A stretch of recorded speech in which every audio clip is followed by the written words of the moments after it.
Hello everybody and welcome back to the Wolves Fancast YouTube channel for another episode of GTA Fancast with me, Gully. We are going to be reopening up the wounds of the Brentford defeat. I know we're all trying to block it out and we're all really disappointed with the way the team performed, but I have to say I do find it a little bit more interesting when things don't go so well, and there are a few points to be made about Bruno Lage's first real underperformance since he's taken over as manager.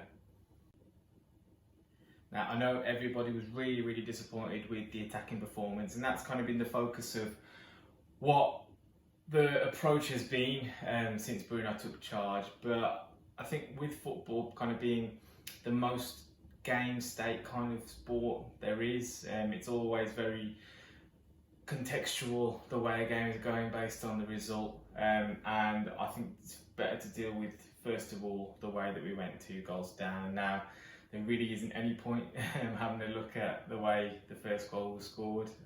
Marcel clearly just had an absolute head loss moment. I think it's been an accident waiting to happen really, if you look at the way he approaches marking at corners. So hopefully a lesson learnt on that part. But to then go 2-0 down relatively soon after that, I've seen a lot of analysis and viewpoints on how that goal could have been avoided, but really there are 3 stages to it, and I'm going to talk through each one because this goal should have been snuffed out, if not at stage 1 or 2, then definitely 3. So if we start with the battle between Kilman and Tony on the left flank, as you can see here, Kilman actually makes up the ground. He almost has a yard on Tony in terms of pace at one point, catches up with him, goes to ground, and you can see that it really should have been dealt with. The ball should be knocked out of play. He's almost tried to win the ball and sustain possession all in one movement. That's led to Tony getting into quite a decent amount of space down the left-hand side. Now, again, this point in my analysis, that a lot of it has been said about Coady as a defender, and probably a lot of negativity towards him for a number of situations. I personally don't think this is one of them. Now, you have to think about who Coady is as a defender and what his attributes are. Now, we know he's not good in one-on-one situations. We know he can be dominated physically by more robust strikers, as Tony showed over the course of the 90 minutes. If you have a look at this freeze frame though, I don't think Tony's in a particularly dangerous situation coming in off that left flank with Coady to confront. He's only got one option in the box. Saiss is there to cover that in theory. Marcel's coming round. You know, there's enough kind of protection there to basically let Tony have the ball, not commit yourself, and make him make a decision about what he wants to do from there, i.e. go for goal, and from there, if he sticks it in the top bins, really you're probably clapping him off at that stage, or try and find Mbeumo. Now, Coady doesn't really go and engage, and like I say, I'm quite comfortable with that being the case. But when you then deal with the way that Saiss manages Mbeumo from that situation, there's a whole lot of things to be said.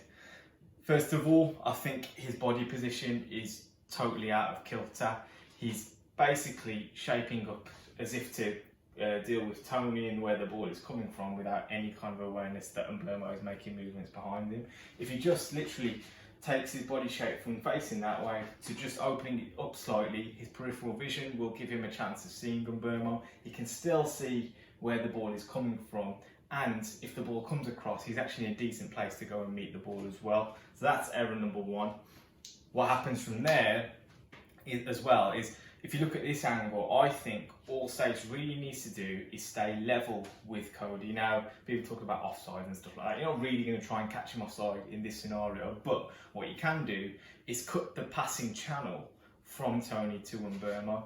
If Saiss is in line with Coady, the ball has to be played in front of him, and he probably has a chance to clear it before it gets to Mbeumo. Tony, if the only real way he can do it is by clipping it all the way over to the back post, allowing Mbeumo a header towards goal. You've probably got a chance of Saiss maybe even getting to the ball if it's looped over to the back post, and you know that's a difficult ball to play by any stretch. Now the worst thing that happens is that Saiss kind of tries to preempt where Mbeumo is going to be without really checking his shoulders to see where he is. So he makes this movement forward, which basically opens up the whole channel for Mbeumo to receive the ball. Tony plays it straight in there and he's in. There is a good bit of movement from Mbeumo, which is to drop in and then make the movement forward. But with Saiss just second guessing entirely the whole time. He has no awareness of what Mbeumo is doing. He's kind of the real culprit on this occasion.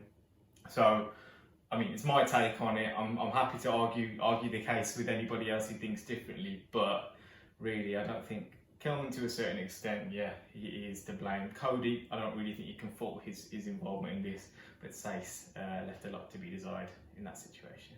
If we move on to our attempts to get back into the game, obviously the headline statistic was that we had 0 shots on target. It didn't force a single save out of David Raya. But the interesting thing that I saw from Bruno was he was very proactive with his changes at half time, obviously bringing off Saiss and going with a 4-man defence, Hwang joining Raul in attack. And this is kind of the scenario that we were faced up with once that happened. As you can see here, Brentford had this kind of 3-man defence, 3-man midfield, 6-man kind of central block, stopping anything from happening in front of their penalty area. I've spoken about this space being kind of the holy grail, trying to get into those spaces, committing defenders and really making things happen.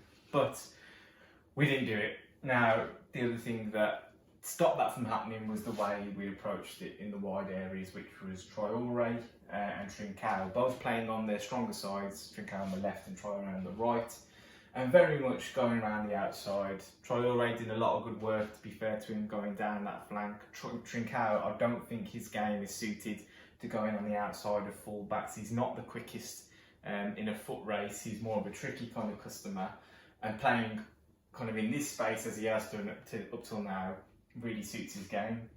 So he was quite ineffective.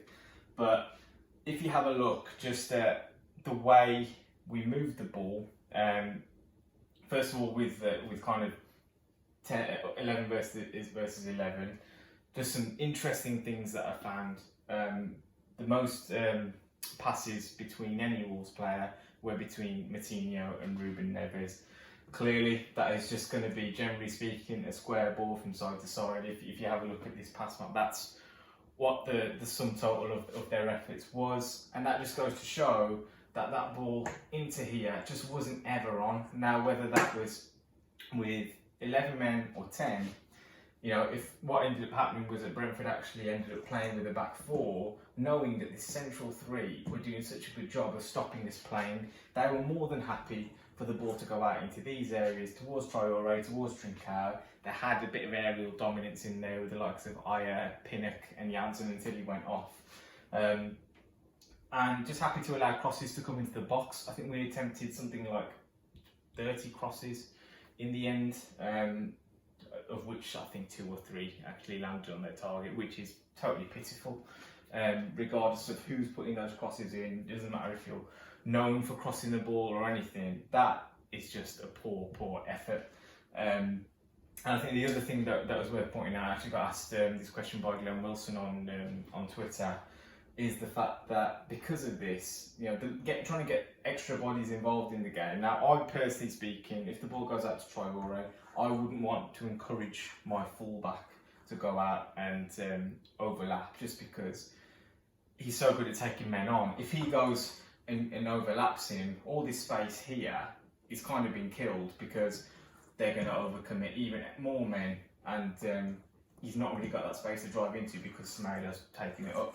So really allowing Traoré to have that space in behind his fullback to attack is the right way to go about it. But what that means is someone like Nelson Semedo in this kind of scenario is totally superfluous. If you look at Semedo's pass map in the second half, from the moment kind of we changed shape, is literally entirely concentrated in little short passes, basically from here to here, back and forth, from Semedo to Traoré or into another man. He doesn't really cross that area. Now, he doesn't do it in the first half, to be fair to him either. His touch map shows that he's not encouraged to go out on into those wider areas and get crosses into the box, because we want to play a little bit more inside, the likes of Trincao, likes of Traoré, likes of Raul.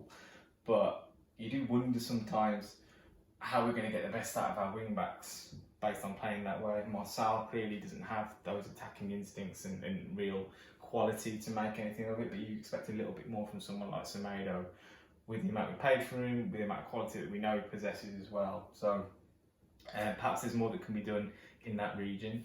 You'll be glad to know I'm going to leave it there just because I think we don't really want to dwell on this too much. We've got another game coming up against Spurs firstly and then Southampton, which could show a little bit in terms of how lessons are learned from these bad performances. The first time I would say that we've actually played badly under Bruno, so it'll be interesting to see how he reacts firstly against Tottenham, who gets a game and how he approaches it in terms of system. And maybe there'll be a change in shape in the offing as well, so I look forward to seeing that, and I'll be back to let you know what I make of it as well.